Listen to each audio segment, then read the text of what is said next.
To listen to American Scandal 1 week early and ad-free, join Wondery Plus in the Wondery app. Download the Wondery app in your Apple or Google Play mobile app store today.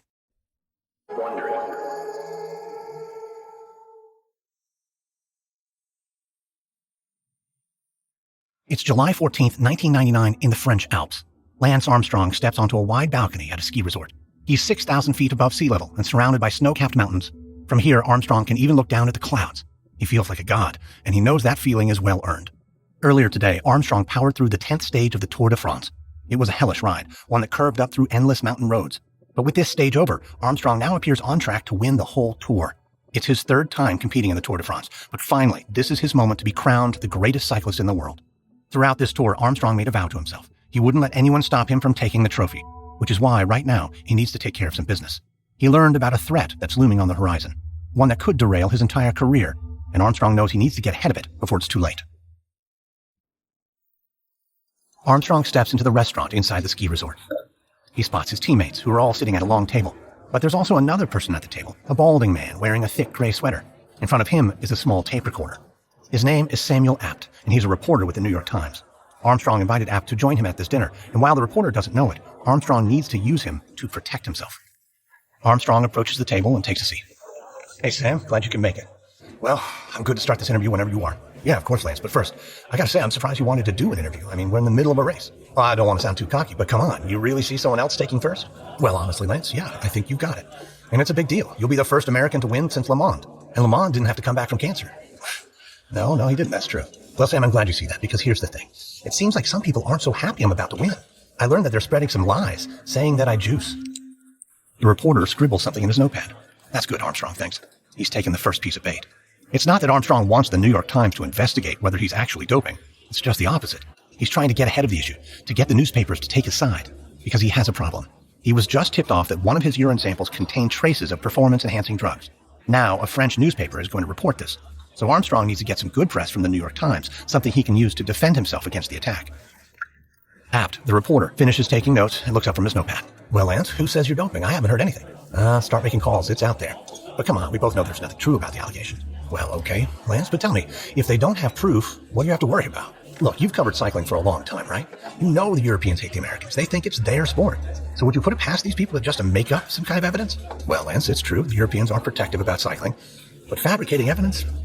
Yeah, I don't know about that. Sam, don't be naive about this. They're trying to frame me. I know it, and I think you know it. And it's a story, one that you should follow up on. The reporter looks away for a moment. Armstrong can tell that he's chewing this over. Then Apt turns back and picks up his pen.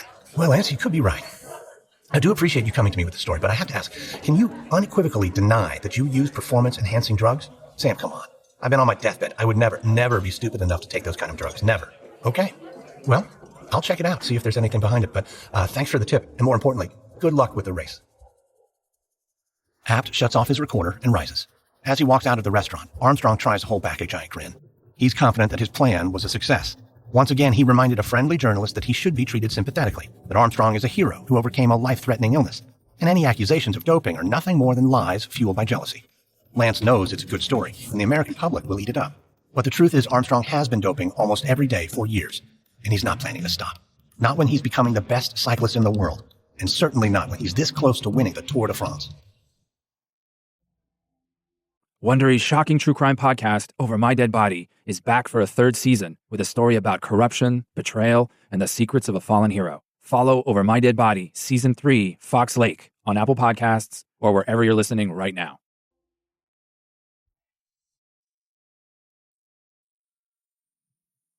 From Wondery, I'm Lindsey Graham, and this is American Scandal.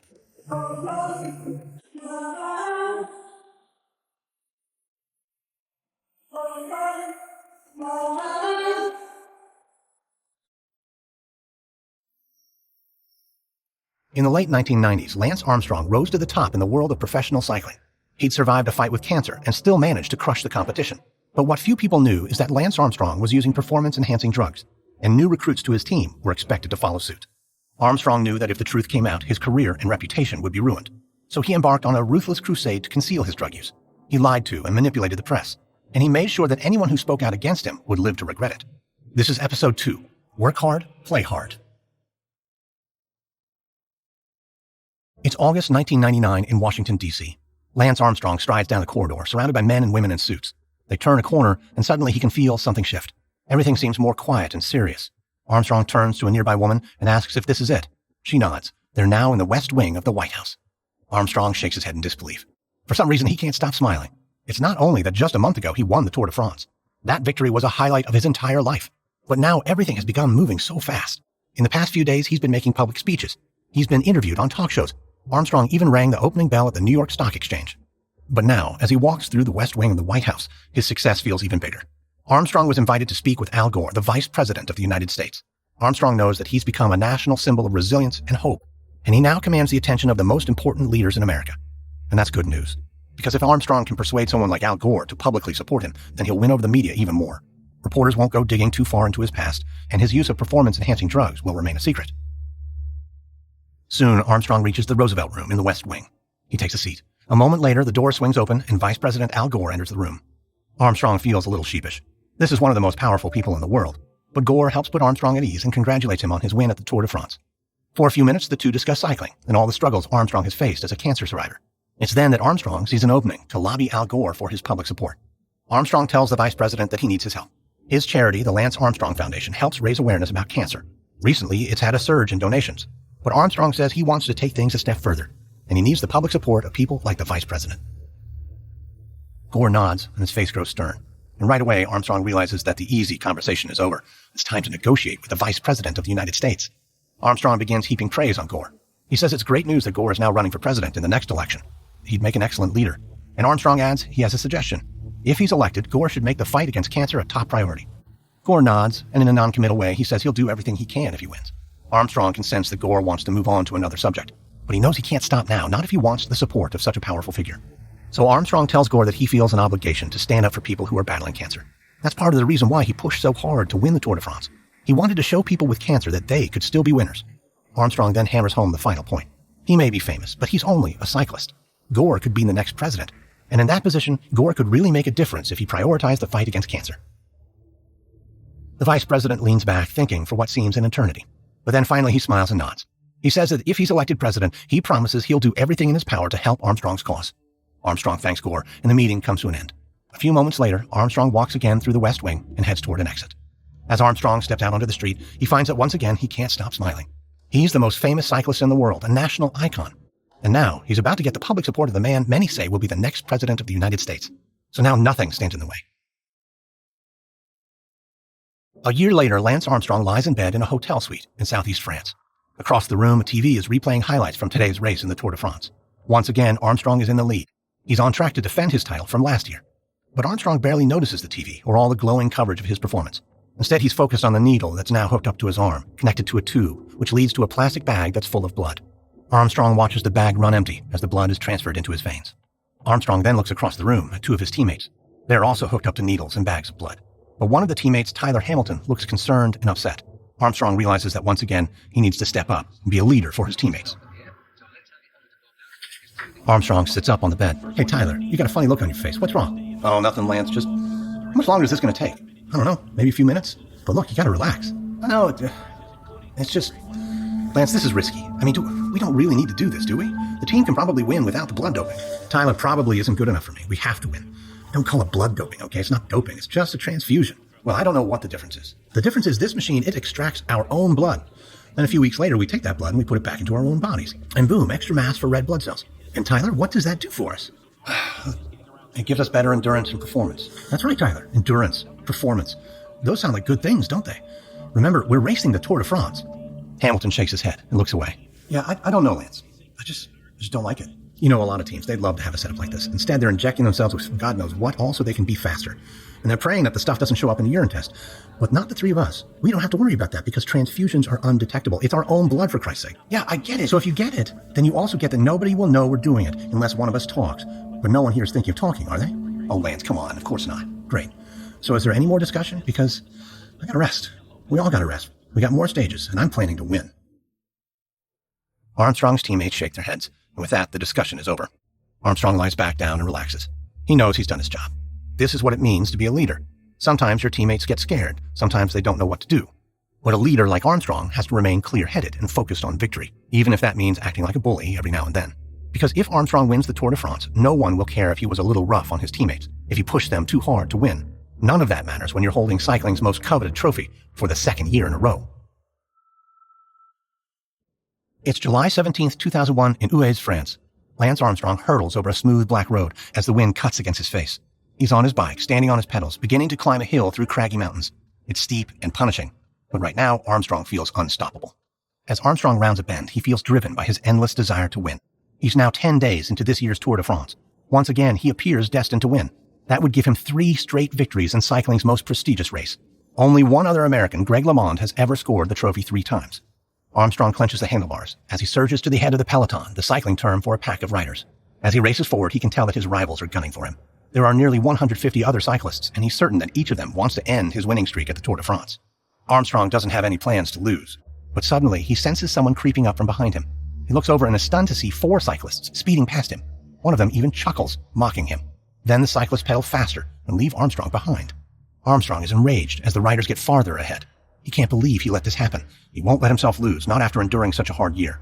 Armstrong had a terrible back injury and even faced an investigation over performance-enhancing drugs. That investigation petered out because of lack of hard evidence, as well as Armstrong's strenuous denials.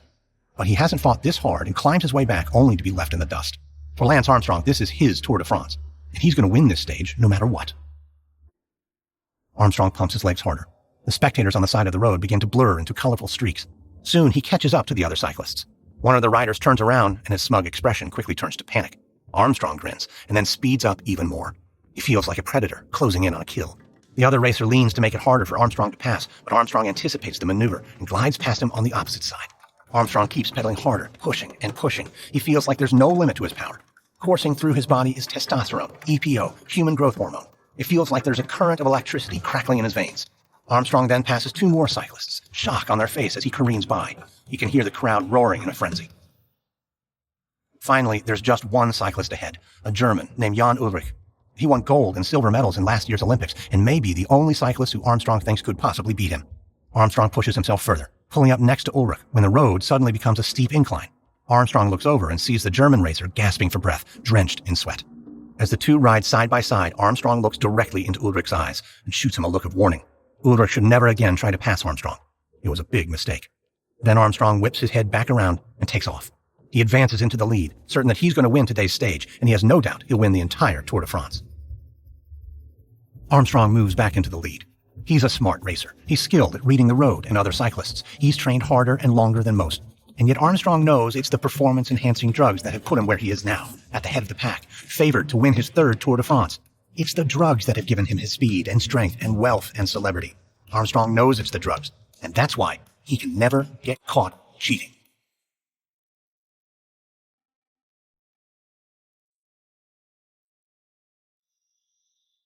It's late July 2001 in western Switzerland. Inside the headquarters of the International Cycling Union, Lance Armstrong walks into an office. He meets a pair of scientists who give Armstrong a stern look and invite him to take a seat. Armstrong can tell something is wrong. The union, which is also known as the UCI, sets the rules for international cycling. They're also involved in drug testing. Armstrong just won his 3rd Tour de France, but if the UCI scientists are concerned about something, it could be bad news. Armstrong knows that now there's only one thing to do: act tough and try to intimidate the scientists.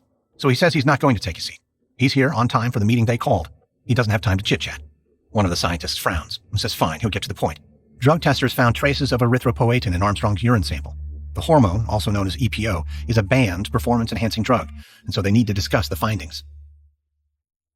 Armstrong feels his eye twitch. Then his mind begins to race as he searches for the right response. He knows that whatever he says next could change the course of his career. But before he can say anything, the other scientist says that even though they found traces of EPO, Armstrong's levels were just below the legal limits. There was no actual violation.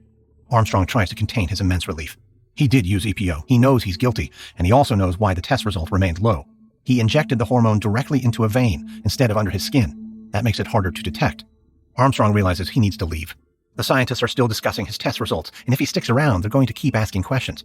He might say something he shouldn't. So Armstrong thanks them for their time and explains that he has to be going. Before he can step out of the office, one of the scientists stops him. He tells Armstrong that he should consider this as a warning. From now on, they'll be watching him more closely. If he tests positive in the future, he could be banned from cycling for the rest of his life. Armstrong nods as the weight of the threat sinks in. Then he turns and leaves. A minute later, he reaches the elevator and jabs the down button with a shaky hand. He told himself he would never get caught. He thought he did everything right, but this was too close, and it didn't sound like this is the end of his problems with the UCI scientists. Armstrong will have to be more cautious. No cutting corners, no taking risks. And if caution isn't good enough, if someone is trying to expose him, then Armstrong will have to take other measures. Weeks later, Greg LeMond sits on the patio of his large home in Medina, Minnesota. It's mid-afternoon, and outside the birds chirp as LeMond flips through the sports section of today's paper. LeMond couldn't be happier. He just turned 40, but unlike most people his age, he doesn't need to work. In fact, it's been almost 20 years since LeMond felt the pressure to make $1. He's a cycling legend and a 3-time winner of the Tour de France. By the time he was 23, he'd made enough money to last a lifetime. So LeMond has learned to enjoy the simple things in life, like reclining on a patio and flipping through the paper on a lazy summer day. LeMond feels like he's slipping into a nap when suddenly the phone rings. He considers letting it go. Whatever it is, he can take care of it later. But the phone keeps ringing, and so LeMond forces himself up and grabs it from the table. When he answers, he hears the familiar voice of David Walsh, a journalist who writes for the Sunday Times, a newspaper in England. The reporter asks LeMond if he has a moment to give a comment for a story. LeMond has a feeling he knows what's coming. It's probably something about Lance Armstrong, who's now tied with LeMond after winning his 3rd Tour de France. Sure enough, the reporter brings up Armstrong and adds there's no reason Armstrong couldn't beat the record next year and overtake LeMond as the greatest American cyclist of all time. And so the reporter says he wants to know how LeMond feels about all this. LeMond hesitates. He knows the reporter is looking for a good quote, something that stirs up drama, but he has no interest in taking the bait. Because while he has spoken with Armstrong and finds the man to be rude and self-absorbed, Greg LeMond has no interest in being party to these kind of news stories. So LeMond tells the reporter that records are made to be broken. He wishes Armstrong great success. Walsh chuckles and tells LeMond to cut the crap. He knows that LeMond has heard the rumors. People are talking, and they're saying Lance Armstrong dopes. LeMond pauses again. He had a feeling this was going to come up, but he always sticks by his principles. He tells the truth and admits he has heard some gossip, but he says there's no proof of anything, and as far as he's concerned, Lance Armstrong is just a great cyclist who overcame tremendous adversity. LeMond concludes by saying that this is his official stance on Armstrong, until he sees hard proof otherwise. There's silence on the other end of the line, and for a moment, LeMond thinks Walsh might have hung up. But then the reporter says that hard evidence may exist. It's just that people don't want to take an honest look at it. Walsh goes on, saying LeMond should look at new reports coming out of the European press, who recently uncovered links between Armstrong and Dr. Michele Ferrari. Ferrari, as the whole world knows, is an Italian who specializes in doping. And Walsh says that with this connection, it's all but confirmed that Armstrong uses performance-enhancing drugs. LeMond takes a moment to compose his thoughts. He doesn't want to create drama, but he also doesn't want to lie. So he admits that this connection to the infamous Dr. Ferrari is troubling. LeMond figures there are 2 possibilities. If Lance is truly clean, then he'll have staged the greatest comeback in the history of sports. And if he isn't clean, then it would be the greatest fraud. Walsh thanks LeMond and says that's all he needs. The 2 hang up. As LeMond sits on his porch, he gets back to reading. But he can't calm his mind, and he keeps replaying the conversation he just had. He hopes he did the right thing. He doesn't want to start an unnecessary controversy. But for LeMond, honesty has always been the best policy. He just hopes that Lance Armstrong feels the same way. A week later, Greg LeMond is sitting in his dining room, reviewing a contract. LeMond may be a former star cyclist, but he still makes a lot of money from endorsements. He has a deal with Trek, the bicycle company, which for years has manufactured road bikes named after LeMond. It's been a lucrative deal and a good source of income that LeMond doesn't plan to lose anytime soon. LeMond is reading through the paperwork when his phone rings. He stands, walks to the kitchen, and picks it up. Hello? Hey, Greg LeMond, it's Lance Armstrong. Lance, hey, how are you doing? Well, I was doing great. Then I read your interview with David Walsh. LeMond scrunches up his eyes. He prayed this moment wouldn't come. Okay, Lance, let's talk about it. No, I think you've done enough talking. Now you just get to sit there and listen, okay? Lance, look. No, you look. I race clean, all right? Who the hell do you think you are making a suggestion like that? I didn't suggest anything. Lance, I only said... I know what you said, Greg. It's in black and white. Now I'm telling you to keep your mouth shut. Lance, I wasn't trying to offend you, but I think you're out of line talking to me like this. Oh, I'm the one out of line. You know something? I could make things really difficult for you.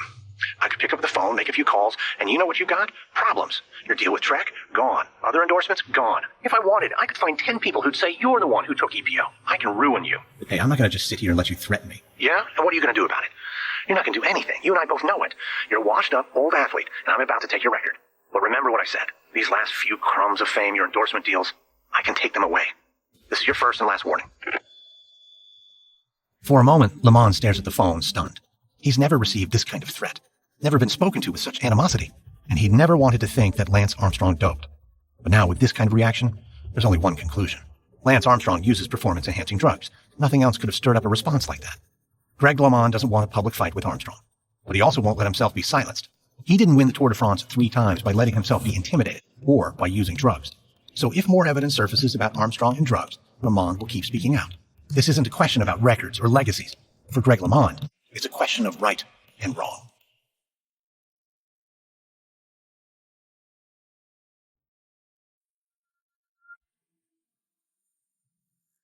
It's December 2001 in Austin, Texas. The night has gotten late and crickets chirp in the cool winter air. Everything is quiet on a local highway when suddenly a car's engine comes roaring from the distance. The car flies down the highway, music blaring from its open windows. The car rounds a bend and picks up even more speed as its tires squeal. Inside the car, Floyd Landis grips his seat and holds on for his life. Landis is a professional cyclist. He's used to soaring down the open road at top speeds, but not like this. The driver of the car seems out of control. Landis wants to speak up, to tell him to slow down, be careful, but it's hard to push back when the driver is Lance Armstrong. Landis looks around the car. He's surrounded by his teammates, and they seem just as terrified as he is. Landis looks up and sees Armstrong glaring in the rearview mirror. Oh, you nervous, Landis? No. The first day of training just, took it out of me, man. Normally, a night like tonight, I'd be resting up, getting ready for practice. Don't worry about tomorrow. I believe in working hard, but you also got to play hard. That's why we're going. Oh, damn, there's my exit. The car barrels down an off-ramp, and Landis grips his seat even tighter. But Armstrong laughs as he pilots the car around a turn. Anyways, that's why we're going out tonight, a night on the town. And here we are, our first stop, boys. Armstrong slows down and pulls into a parking spot, which leads to a lone gray building with a flashing neon sign. It's a strip club. Landis quietly groans. He grew up in a religious family, and this is not his idea of a good night out. But Landis doesn't think he can say anything, especially not when Armstrong turns back to the group, grinning. All right, everybody out. Let's go have some fun. The teammates all cheer and get out of the car. Landis realizes he's going to have to go along. It's his team, too. So he follows Armstrong up to the entrance and past a smiling bouncer. Together, the group enters the dimly lit club. Landis steps past the bouncer and tries to keep his eyes trained on the floor. But someone claps him on the shoulder. He looks up. Lance Armstrong is holding out a few $20 bills. Hey, Landis, you gotta loosen up. It's how you win the big races, trust me. Look, Lance, I appreciate it, but I'm married. So are half the guys in here, including me. Yeah, I just don't do this sort of thing. Well, Landis, you do now. Work hard, play hard. That's how we do things. Damn it, go have a good time. Landis swallows. He knows Armstrong is the team leader and the best cyclist in the world. And as a new guy on the team, he should do what Armstrong says. It's uncomfortable, but it's a fact of team cycling. So Landis thanks Armstrong for the cash and makes his way to the bar. Tonight he'll do what it takes to keep Lance Armstrong happy. He only hopes it doesn't go too far. Several hours later, the party moves to a nearby office building that belongs to Lance Armstrong's agent. Inside, Floyd Landis staggers down a hallway. The night has gotten very late, and now he just wants to go home. But he'll stick around until Armstrong decides the party's over. As Landis looks for a bathroom, he hears voices coming from one of the office suites. He peers into the room and is shocked by what he sees. Lance Armstrong is partying with two women who are completely naked, and on one of the desks is a white powder that looks a lot like cocaine. Landis stands there, staring, till Armstrong notices. Landis freezes. He probably wasn't supposed to see this, and he's worried about what Armstrong will do next. But all Armstrong does is smile and close the door. Landis hears giggling as he walks away. Suddenly he's hit with a feeling of dread. He'd heard all the rumors about Lance Armstrong, but he never believed them. He trusted the man, and like most Americans, he considered Armstrong a hero. But Landis is reconsidering. If this is how Armstrong lives, then it isn't too hard to imagine that he would use drugs to win races, and that he'd lie about it. Landis wipes his tired eyes and continues looking for a bathroom. He reminds himself that he hasn't seen any actual proof that Armstrong uses performance-enhancing drugs, and he hopes that day will never come. Because if he does, then Landis may get roped into it too. And if that happens, Landis can only pray that he'll have the strength and courage to do the right thing. It's late July 2004 in Medina, Minnesota. Right now, Greg LeMond is staring at a piece of paper that could change his life. He might be about to lose his business deals and his income, all because he decided to stand up and tell the truth. LeMond shakes his head and gets back into the moment. And then he turns to his lawyer. Together, the two of them have a lot to sort out. LeMond knows he'll have to explain the full story, how it all came to this. But no matter how he tells it, Greg LeMond knows the story begins and ends with Lance Armstrong. It started 3 years ago when LeMond was living a happy life. He was semi-retired and making good money from his endorsement deal with Trek, the bike manufacturer. LeMond was a cycling legend who had won the Tour de France 3 times, and so Trek capitalized on his fame and created a line of road bikes named after him. But then everything changed after LeMond spoke with a reporter. He didn't outright accuse Lance Armstrong of doping, but he admitted he was troubled by Armstrong's connection to an infamous doctor who was known for doping. Soon after, he got a call from Armstrong himself, who threatened to destroy him. LeMond was shaken, but more than anything, he realized that he had to keep looking for the truth and speaking out when he found it. Years passed without much of an issue, but just a couple of weeks ago, Armstrong was on the verge of winning his 6th Tour de France. Once again, LeMond was approached by a newspaper looking for an interview. It's common enough, but this time it was a French paper that had long opposed Armstrong. When LeMond spoke with the reporter, he suggested that Armstrong could be doping. The quotes made headlines, and Lamond told himself he wouldn't care if he got another angry phone call from Armstrong. He spoke the truth, and that's what mattered.